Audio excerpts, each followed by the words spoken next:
So he borrowed £20,000 just before he resigned from his job as a personal loan, and I had 3 student overdrafts, and we just had like a stern belief that this is gonna work. You know, there's gonna be a turning point, and then there was a big turning point, and I didn't think too much. I just said, yeah, fine, let's do it. You know, and I genuinely thought I was gonna be like rolling in money in like 6 months. You know, like I genuinely thought that I'm gonna be so rich, and you know, etc., etc. And I was very naive. Like, you know, again, great to have you here, Paresh.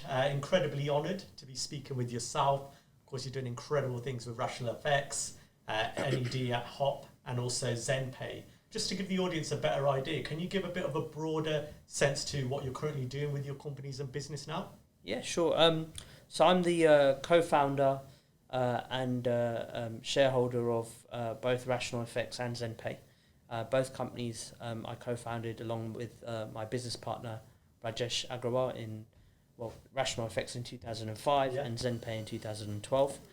Both are involved in the money transfer space, helping anyone from small customers who want to send money home to their families to large businesses and corporates that import products from places like China. Would use RationalFX because we offer better exchange rates, free money transfers, etc., etc. And Hop Financial is an exciting brand in India who I've become an NED of. And it's was founded by a guy called Mayank Goyal, really intelligent guy, really sharp guy, and basically it's almost, if I can say, it's almost like the Revolut for India. Wow. So customers in India that travel, etc., or that go anywhere for studies, they don't really have an alternative apart from their bank to take money out of the country and send it abroad. Okay. And it's quite cumbersome, a lot of paperwork, etc. And Hop is offering an app and a prepaid card linked to that app. So if you're in India, you can just top it up, have a currency wallet, activate different currencies on that wallet based on which country you're going to, and your prepaid card is linked to that app, and it will automatically deduct from those currency wallets whenever you're in any of those particular countries. So it's a really, really cool product and very new, so he's launching that now. So I'm excited for him, and I'm just trying to help him with my experience in terms of anything that he needs, anything in the money transfer space. I'm also an NED on my companies now, so both RationalFX and Zenpay are managed by a CEO and a management team, and they're growing and continuing to grow, which is really exciting for us. It's great to be in a position where we've created two very good, distinguished brands that have a lot of respect in the industry and that are now continuing to do what they do by themselves. So one of our dreams, to an extent, was that we would create a company that makes me and Rajesh redundant, which it kind of has done, which is really cool. And it's allowed me to then pursue something else that I've been quite interested in for a number of years, or maybe since I was very young. And no, it's not a bar or club, which is every 18-year-old's maybe dream. In 10, 15 years. When I'm going through a proper midlife crisis, but it's a gym, actually, a boutique fitness studio, and it's called RIPT, RYPT, which stands for Reach Your Potential Together. Perfect. And we're launching it in affluential suburbs. First one's going to be in northwest London. We hope the first one launches within 3 months now, so we're on the verges of starting our fit-out process, etc. It's a pure class-based gym, so people come there, do a 45-minute class, burn between 700 and 1,200 calories in that 45 minutes, and the whole thing is about a community feel. So Reach Your Potential Together really means you're working together within the class. We'll have buddy systems, you'll encourage each other. We've got tech that's linked to it, which allows people to communicate with each other in the class, outside of the class, and ensure that they're all motivating each other to continue to come, etc. So I'm really excited about that as well. That's brilliant, and it's great to see how obviously absolute global titan in the finance and fintech market, and now following like other passions and hobbies and bringing great communities into that with the gym market. So brilliant to see that you're doing that. And can you just, one thing that we like to do on Inspire podcast is, it's great to see you're doing all these amazing things, great companies, but we also like to really find out more about the person behind the journey. Talk to us about your background, your upbringing, time with your parents, the influence of culture. Yeah, sure.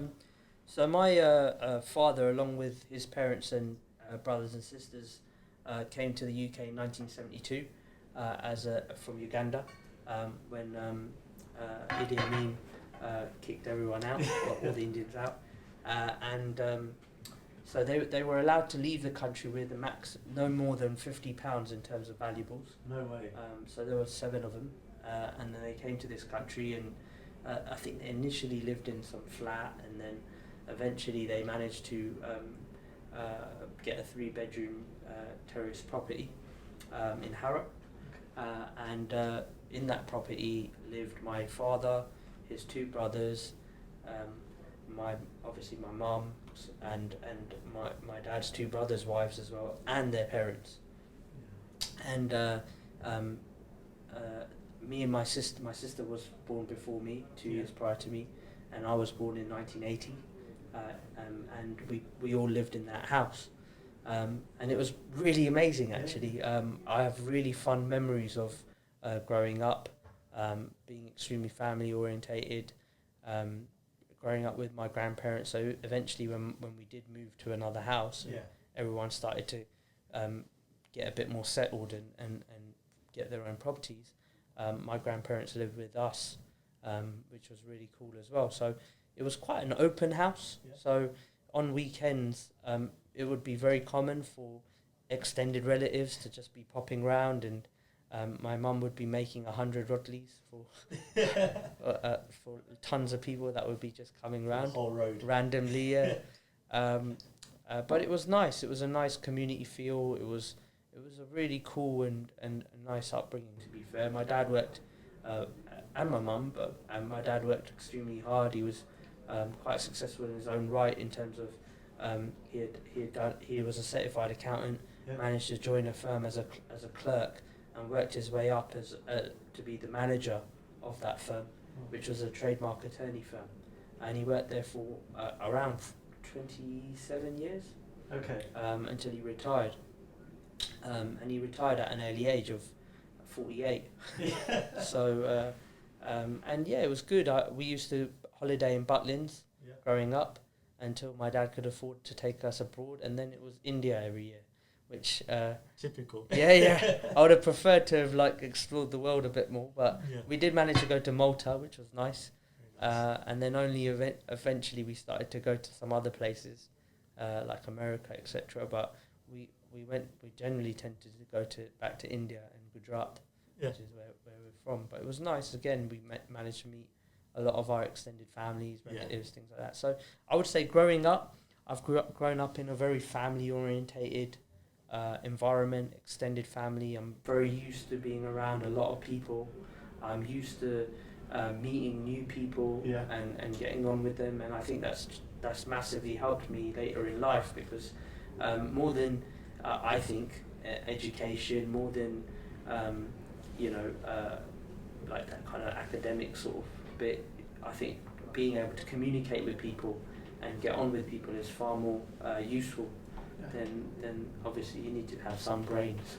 So communication's key. Exactly. Anything you're going to be doing, especially right now with social media and face-to-face interaction is more important than ever, because you get so many people hiding behind their computers and that you don't actually have a social life. So no, that's brilliant. And talking about your father there and his journey through accountancy, how did that inspire you growing up? Did that have any influence on you and what you're doing now? Yeah, I mean, not the accountancy part for sure, but part of my my dad used to go on a lot of business trips, and they used to be quite amazing, and he talks about them still, and he himself is we'll have to get him on this show as well. Yeah, he's a really humble and he's just a cool guy, very much loved by everyone. So he he used to go on like some really cool business trips. Used to travel first class.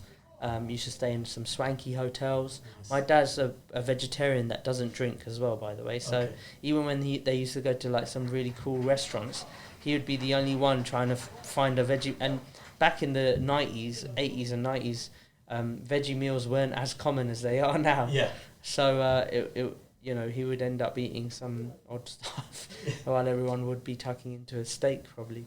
But yeah, I mean, I think that part definitely inspired me, because I thought, it's quite cool that my dad's doing all this stuff and I want to be doing that stuff. I want to be going abroad and traveling for work and, going to these nice restaurants and these nice hotels, etc. And that really did spur me on. When we travelled to India, we were going economy. But yeah. Yeah, now, we used to as well growing up. It was always the Turkmenistan lines or the Air India. Yeah. If anyone's been on them, you'll know what we're on about. We completely protested if it was Air India. Yeah. No offence to Air India, but we did massively protest. Like, we were like, no, that's not happening. Yeah. So. And, just speaking about, your father there, how he inspired you growing up and what you saw from that. Do you feel that entrepreneurs are born, or is it the environment they're around with their family like you had, or can you make yourself into an entrepreneur? I think both of the latter. So first of all, I think it's your environment. Yeah. A lot of the time it's down to your circumstances. It sounds wrong, but hardship helps. Yeah. Because even when you start your business and you face some sort of hardship, and struggle, it spurs you on to make it. You have no choice but to make it work. Yeah. That is your only choice. That you don't. There's no kind of maybe, all right, it hasn't worked out. Okay, there is no other alternative. You have to make it work. So certainly, like, your circumstances definitely play a big role in that. And secondly, I think yes, you can become an entrepreneur by the people that you surround yourself with. Right. So. Definitely, my business partner has been a huge inspiration to me, a huge kind of... I've been very lucky to have a business partner like Rajesh as well. So he himself came to the country only in 2001. Wow. And if you imagine that someone... And his background is extremely humble. His entire family lived in a one-bed flat, in Indore. So he had to sell his motorbike just to buy a plane ticket to get to the country, get to the UK. Dedication. So, yeah, absolutely. So he came in 2001. Imagine, we started our business in 2005, and he's now the deputy mayor of London. So someone out there's got a lucky bike. So so he's certainly been an inspiration, and being around those sort of positive people, that positive energy. Yeah. I'm a big believer in. I always think that really have some sort of aim about what you're going to achieve and when you want to achieve it by. Good. And really put it out there and believe it, completely believe it, because I truly think that once you do that, there's nothing that can stop you from getting it. That's fantastic. And you're talking about positivity, the influence of your family. Anyone who follows you on Instagram will see, you seem like a great family man, always with them. What does, having your family around you and that work-life balance doing your productivity and, be able to give your best with, the businesses that you built, such as RationalFX to date? Yeah, I think that my family have been extremely supportive. There is some sacrifice. I don't believe that there's this thing where you say, you have to, it's all work and that's it. I mean, we've had a lot of fun building our businesses. Yeah. Honestly, we've had a lot of fun. So even when we didn't have money and, we weren't paying ourselves anything, it didn't stop us from going out and putting the night out on our own credit cards, etc., and having beers and having a good time and still making sure we were back in by 8 a.m. and working, But so we've had a lot of fun doing it. And at the same time, look, my family's been incredibly supportive and been around me. And there's always time. There's, people that say, there's no time. I honestly don't believe that. I think there's always time, It just depends on what you want. And I believe that family, health, all of that should always be a priority. That's really refreshing to hear. Someone yourself, running a company which is turning over in the billions, done over $10 billion worth of transactions. And you hear so many people say it's work, work, work, so that you can actually balance it. I'm sure that's refreshing to a lot of people here. And, you touched upon coming in at 8 a.m. Obviously, that probably took a lot of discipline after a few drinks. Around discipline, are there any non-negotiables you have daily or weekly, such as, a daily routine, KPIs you need to hit, like meditating and fitness? I would say for me, there are things that I enjoy doing. I wouldn't say that there are things that I must do and it's not compromisable. I think everything is compromisable. You have to just find a way to fit things in. Yeah. So I like going to the gym. I like the fitness aspect of it and lifting weights. I find it fun. So I'll try and find time to make that happen. I like going out to restaurants. I like having a drink with my friends. Yeah. I'll make that happen. I'll find ways to make that happen. I love obviously spending time with my wife and my daughter, and we find time to make that happen, whether it's sitting at home watching Love Island or going out and having a nice meal somewhere. So I think and there are times when you don't have time. There are times when you are literally at the office for 12 hours a day or 14 hours a day, and then by the time you get home you don't have the energy to go to the gym, or you don't have the energy to go out for a meal or something like that, So there are times for that, but again, that's not every day, that's not going to happen every day. So. And how do you feel on those times that you are enjoying yourself? Because myself personally, when I started my own business, I had to be on the phone, meetings, on the laptop, because I'd start feeling paranoid and guilty, if I was having fun. So, how do you feel when you're doing that? It's been quite an adjustment, because I took a step back from the businesses 2 years ago. Okay.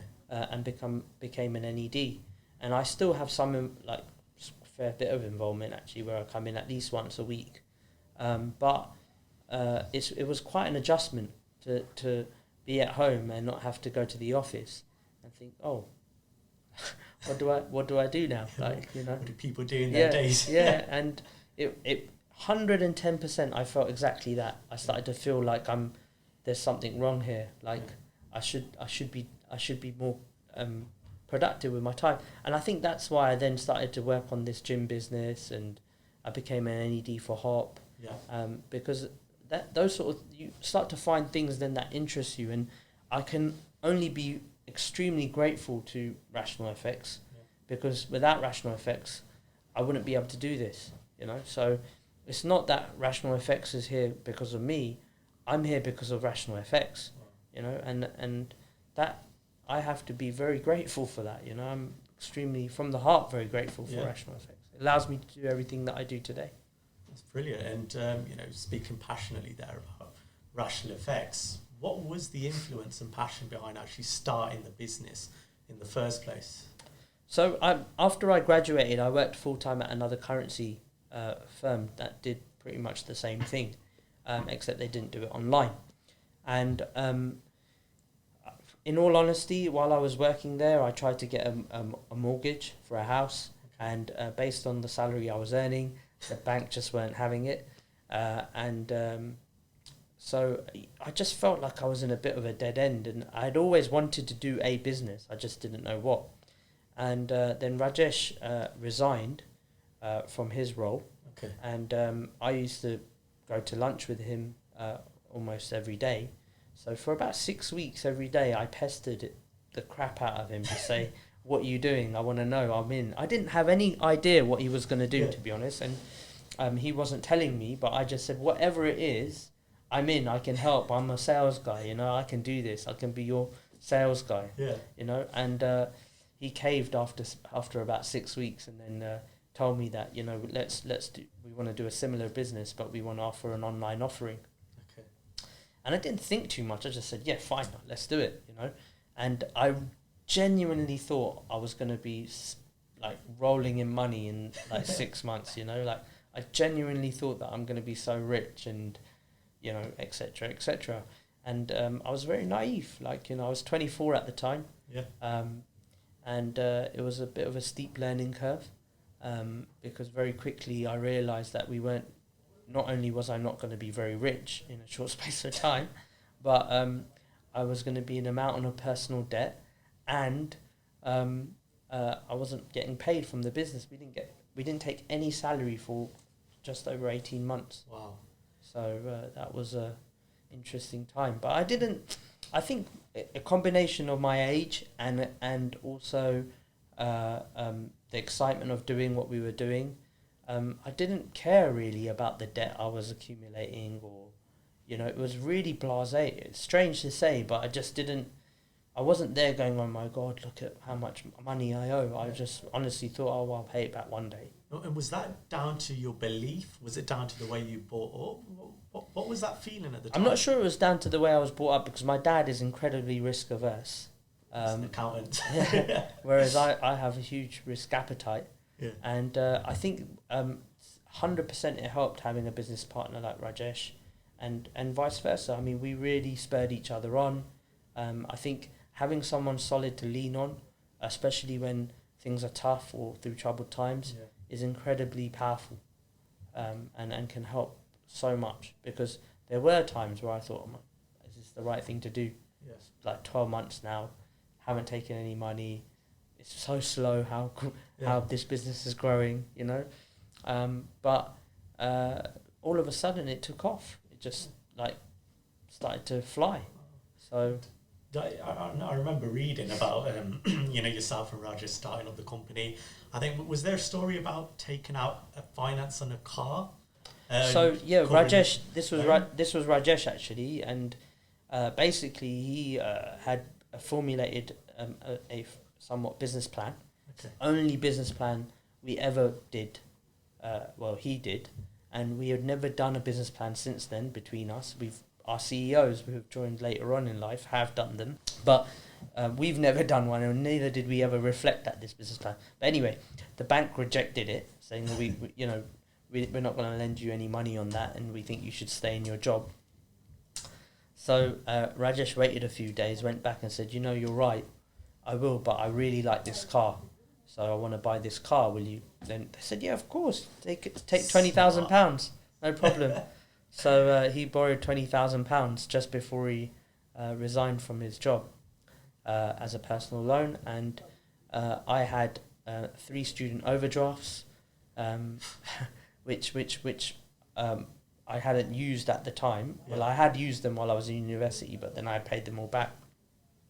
You only normally meant to have one, but I went around 3 banks on the same day and opened 3. So that I had the ability. We're not advising anyone to do this. Yeah, we're not advising anyone to do this. But if you want to buy some really cool alloys for your car when you're in university, then that's one way of getting them. So I had those, and I had a couple of credit cards, and then I eventually, about 6-7 months in, I also sold the car I had as well to give myself a bit more funding. What went through your head to do that? Weren't you scared? Were you sleepless at night? Not at all, because I think what happened was I was still living at my dad's. Okay. Well, we moved out to Brighton for 6 months together, and we stayed there together for 6 months. But then after that, I moved back. When we moved our office into London after 6 months, I moved, and so did he. We both stayed at my dad's. So it was almost like thinking, well, I've got a roof over my head.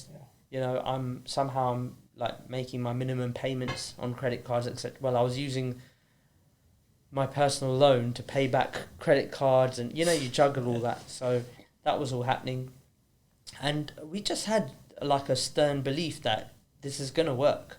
There's gonna be a turning point, and then there was a big turning point. What was that turning point? We just had a really good run with Dubai. So there were Dubai became a really hot property market, and we would sign up with estate agents who would then refer their customers to us for the foreign currency. We had a really good run with that, and we signed up some of the largest developers like Damac Properties, who started referring their clients to us. So we just were inundated actually at one point with clients. We couldn't keep up, and it was super. There was only 6 of us, and we were getting so many registrations a day. That coupled with Rajesh's intelligence on how Google PPC worked in 2006. Could you talk about what is Google PPC? So pay-per-click. Okay. So when you bid on words on Google, Yeah. like keywords, and there are a number of other companies bidding on those same words, so the cost of that word could be quite expensive. And every time someone clicks on the ad on Google, you get charged that bid amount. Right. But in 2006, it was very new, so it wasn't that expensive, and none of our competitors were doing it. So we were doing it quite early on. Very smart. But it didn't last long. Like people in our industry caught on very quickly, and Yeah. within 12 months they were all doing it. So, and by then they had much bigger budgets than us, so we had to cut down your drinking budget. Yeah, exactly. Yeah, find other ways. And just going back to when you and Rajesh were living with your father. Yeah. Were there any naysayers in your family? Were anyone? No, not at all. Everyone was so proud. I still remember when my dad's older brother, bless him, he passed away now, but my dad's older brother came to see us in our Brighton office, and he brought his visitors who were staying with him from India. Yeah. And he came over to see our little Brighton office, which honestly wasn't any bigger than probably this square, tiny. Wow. And they bought his visit. He brought their two visitors, husband and wife, and their son, who was quite educated and were living in Germany or something like that. But when he came in, even however small this office was, he was like, "This is my nephew. He's going to be a millionaire," and really confident. And I was like, "All right, mate. Like what? You put me on the spot here a little bit." And when we went out for lunch, and when we were walking, the son turned around to me and goes, "Come on, how are you a millionaire?" And I went, "No, he thinks I'm going to be one, but we're just starting out." He's just proud. But that's what my entire family were like. They were all just proud and very supportive. What's his son saying now? I haven't spoken to him right. yeah. But I do speak to his visitors, Yeah. Rustam and that. They're really nice. Yeah. They're all very nice. I mean, the son didn't mean in a bad way. He was just like, "I don't understand." Yeah. So, and neither did I, actually, to be fair. I was like, well, yeah. And, you touched upon Dubai there. And again, I read you speaking about how sometimes RationalFX might have been, gone through challenges during crashes in property markets or recessions. Yeah. Talk to us about crashes that you had, on the rise up, and what challenges you went through and how you overcame them. Well, the first one was in 2008, and we were quite fortunate because we had already, so prior to 2008, we had only focused on private clients buying properties abroad. Okay. So our entire business was really based on people from the UK buying properties in other countries. But just prior to the crash, we had already started focusing on small to medium-sized businesses that needed to send money abroad regularly. So by the time the crash happened, we had already built up somewhat a book of businesses that were using us, which basically became our bread and butter and kept us going when the markets got quite bad. And during that time, I also learnt about something called margin calls. Okay. So what happens is that we offer something called forward contracts. So if you want to send, let's say, $1 million to China, and you like today's rate, okay, and you may have budgeted for your costs on today's rate, you can fix today's rate for anything up to 2 years with us. So it doesn't matter how the market fluctuates. So at the time, I think to buy dollars, the rate was something like $2 to the pound. Wow. So you had lots of people that would just fix the rate, and when the market dropped to 1.8, 1.7, and I mean today it's at 1.28, which is crazy when you think about it. But people were extremely happy by being able to buy on forward contracts, and they still are today, because if you can budget for your costs, then it's a great way to secure your rate for future payments. Yeah. And we offer that service. Was that strategic in working with SMEs? Yes, and yeah, B2B. 100%. I mean, we realise that it's a huge market anyway, offering foreign exchange services to SMEs. Very poor services delivered by the banks. Okay. They offer them very poor exchange rates, and we were an obvious fit for SMEs, and we still are. I mean, today 80% of our revenue comes from business clients, and only a small percentage comes from private retail clients. Perfect. So it was a great move for us, which has spurred on our growth. And more importantly, in 2009, when the FCA regulated us, it allowed us to passport our services across Europe. Okay. And now we're probably if not the biggest foreign exchange and payments provider across France, Germany, and Spain to business customers. Yeah, perfect. And that strategic move, building up SMEs in the background whilst you're working with, Dubai clients, what was a massive wave. Would you advise people who are coming into business to do that, to try and make themselves recession proof, like looking at different strategies if the current market comes down? I don't think that there's anything such as recession proof, because you don't know how the recession may affect you. You don't know where it's going to affect and how it might affect you. You can foresee some things, but you can't foresee everything. So there was always a little bit of luck as well that we had managed to diversify a little bit into that, but it was still a very much a part of our business model. It wasn't as if we were doing something completely different. So it was very much part of our business model, and it worked for us. But I wouldn't say that you can ever be recession proof, because you just don't know how a recession is going to affect you. But one thing I do remember is someone turning around and saying to me that, all a recession means is that you just have to work a bit harder for that business. That's it. Yeah. The business is there, but you just have to work that much bit harder for it. And that's what we did. We worked even harder. Brilliant. And that's great advice for anybody who's starting our business, especially new companies like Apple, Amazon. They started after a recession. Yeah. So it's always a great opportunity for these companies to come through as well. Like I say, just work a bit harder. Yeah. We obviously touched upon, great work that you did in building the company. Obviously now NED as well, Hop and, Zenpay. Is this what you envisaged when you first started, when it was that small room of just you and Rajesh?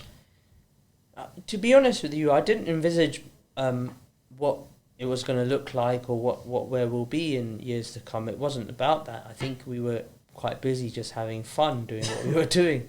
And like, in all fairness, as any 25-year-old might be, I was massively money motivated. Yeah. So I was just thinking about, like, how much am I going to earn from this?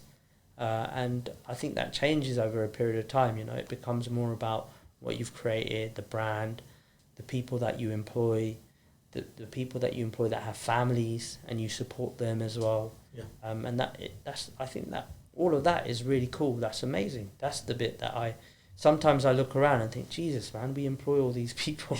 It's pretty awesome. You're helping. And, yeah. You touched upon that. You're very money hungry when you started out. Like, naturally, a lot of people are. But then online these days, you do see some people who say, look, don't follow the money, follow your passion. Yeah. What's your thoughts on that when you're starting off in business? This is quite controversial, right? But I mean, my dad always used to say to me, your hobbies won't pay your bills. Yeah. So you'll soon will with your new gym brand. Well, I hope so. I hope that works. But I mean, I don't think that foreign exchange was a passion of mine. I don't think that I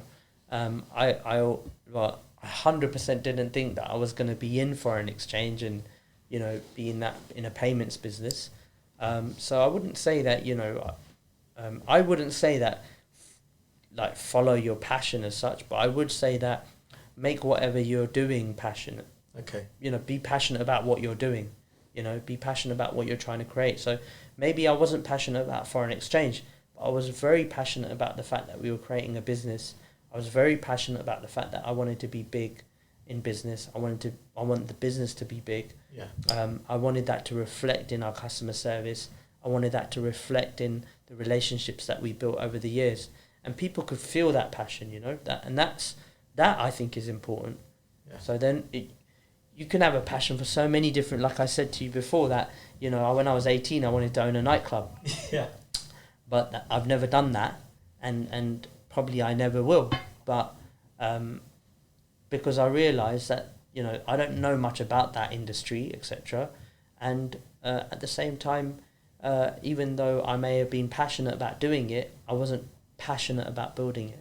Okay. If that makes sense. Yeah, absolutely. So if somebody's in a business at the moment and they're working hard, things are going great, but it's not something that they're, actually enjoying on a day-to-day basis, would you then say, look, stick it out and, try and make it fun, or in that sort of case, then go into something new? Yeah, I mean, innovate, right? Right. Find ways of being passionate about what you're doing. I mean, remind yourself about why you're doing it. Remind yourself about why you're grateful for that business, especially if it's successful. Remind yourself about, the fact that it's what it's doing for you, and not just for you, but everyone around you. Yeah. And be grateful for that. That it should invigorate some passion. And that gratitude you had for, RationalFX, how important is that to, love your business and, just be thankful for it? Yeah, 1,000,000%. Like, it's your baby. Like, you've created it from nothing, and people know it across the world. People recognize it as a brand. People that work for you drive on the back of how you feel about it. Okay. If you're completely disconnected, people don't respect that. People that work for you don't respect that. See right through it. Yeah, they don't feel that. They're not happy to put in their hard, sweat and tears for someone that, doesn't feel that same passion for where they're working. These guys come in, like some of them have joined as interns, and they lead desks. They now are in charge of big teams within the company, and they started out as just internships. And they work more hours than I do, and they wouldn't be willing to do that if they didn't want RationalFX to be the biggest in the world. They still feel that. What makes them be like that? Do you install it in them? Yeah, we all feel it. We feel it. We are very, very passionate about our company. We love our company. We want our company to be the biggest. We want it to be the best. We know that there's a long way to go.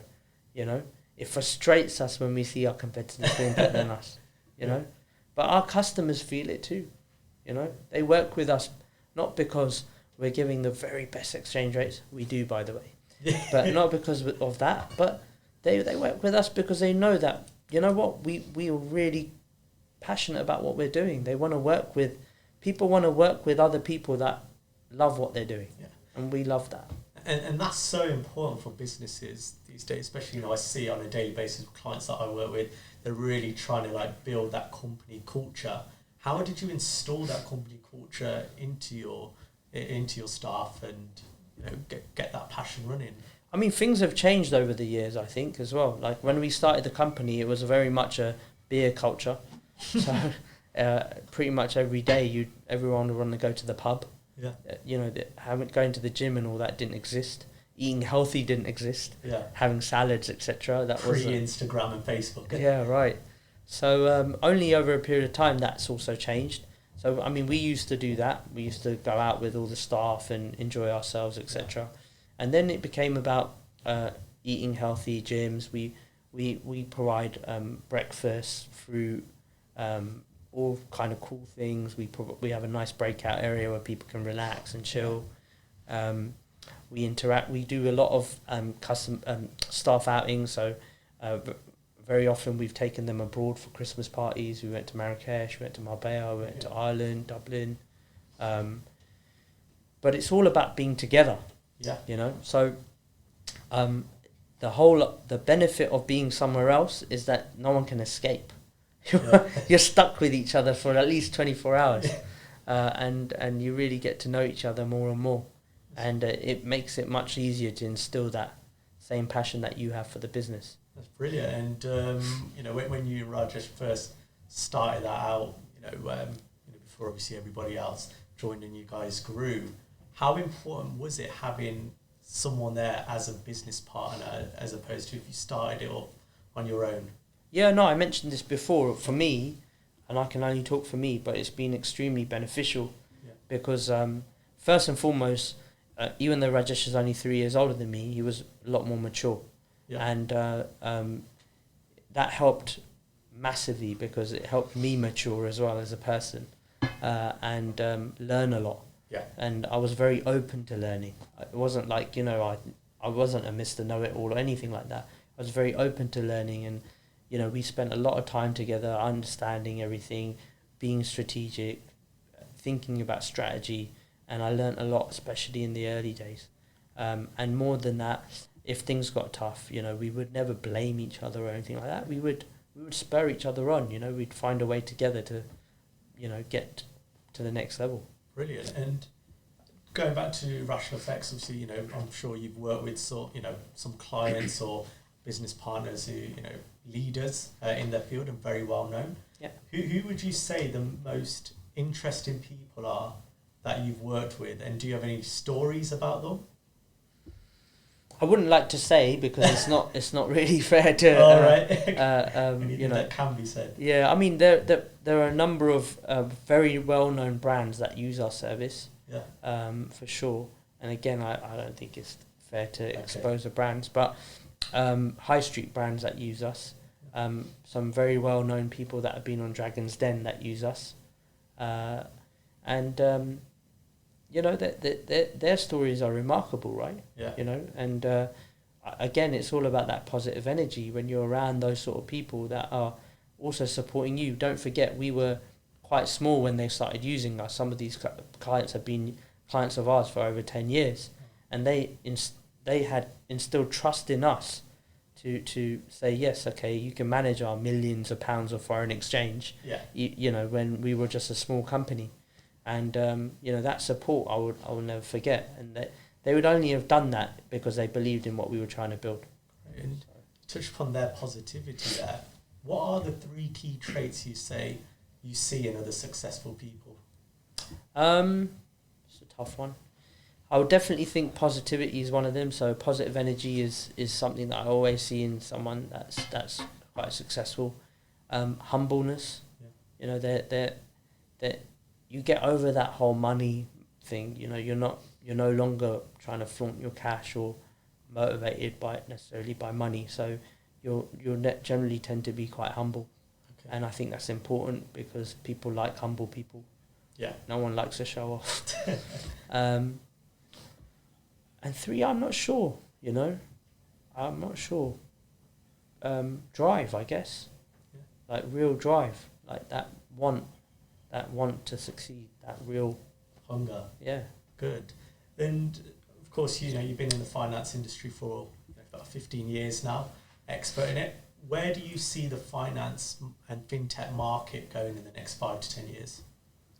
It's still growing, actually. 2019 apparently was a record year for fintech, where the most money ever has been invested into fintech.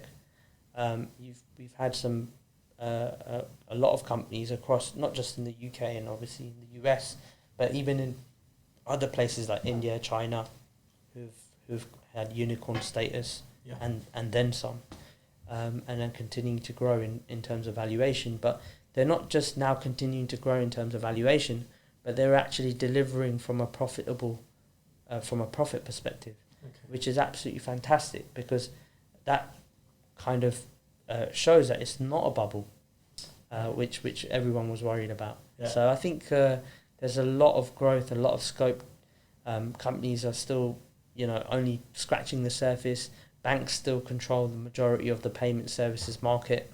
I was told just 2 weeks ago that on a survey it was 87% of the world's international payments are still handled by banks, which is huge.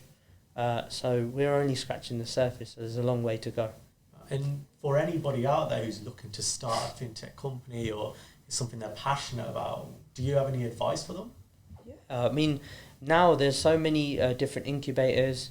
There's so many companies as well, including RationalFX, that will offer a helping hand to anyone that even wants to get into payments or FX. So you can use our white label, for example, and get going quite quickly without having to worry about all those barriers to entry. When we started, the concept of fintech and the funding obviously existed, but the concept of fintech didn't exist. And we had already launched an online platform. So, and in fact, there are articles to say that we were the first to offer an online platform to private individuals in the UK. But nowadays, there's this whole mentality about raising funds and, you know, doing it that way and I wouldn't say getting rich quickly, but, you know, driving a valuation from 0 to $1 billion in a matter of years rather than seeing that, you know, those generations of work. So people can do that, you know, that we're seeing it every day. People can create billion-dollar companies within a matter of years. Brilliant. And other trends that we've seen, of course, you know, I'm sure you hear it a lot, cryptocurrencies and Bitcoins, of course, you know, blockchain within that. What's your thoughts on these markets? I'm not sure, actually. I mean, we don't do any crypto, and we're not involved in crypto. The only thing I would say is that right now, the reason why I think generally people find it exciting is because it's unregulated. Yeah. I would think that maybe if it became regulated, people that find it exciting wouldn't find it exciting anymore. Yeah. And unless it's regulated, then I don't think governments are going to approve it for it to become mainstream, but I don't know. Okay, that's fair enough. And look, that was brilliant and insightful. And how we like to end it is we actually like to do a quick fire round, but we like to tailor the questions to who we're speaking to. So it's not, you know, the same 5 questions for everybody. So the first question I want to start with is, you mentioned in a few articles in the past, your wife bought you a Harley Davidson, and I've seen a lot of, you know, posts of you on bikes on your Instagram. What's your favourite bike? It would have to be the Harley Davidson that my wife bought me. Great. Next, anybody who saw you speaking on Signature Awards in Birmingham last Friday, there was obviously a bit of a joke about yourself and breakfast, because not many entrepreneurs eat breakfast. And I see that you eat a lot of fry-ups as well on your Instagram. What is your favourite breakfast if you could only have one every day? It's not very healthy, but if I could get like stuffed parathas or something like that, that would be pretty awesome, and some Indian chai. Very good. But, Brilliant. And what's the favourite country to do business in? I mean, not just country, but city. It's got to be London, right? Right. Yeah. And favourite country for pleasure? It's a tough one. Italy. Italy. Beautiful. Anywhere in particular in Italy? I really, really liked Sardinia. It's a beautiful place. Very nice. And finally, what would you tell your 20-year-old self?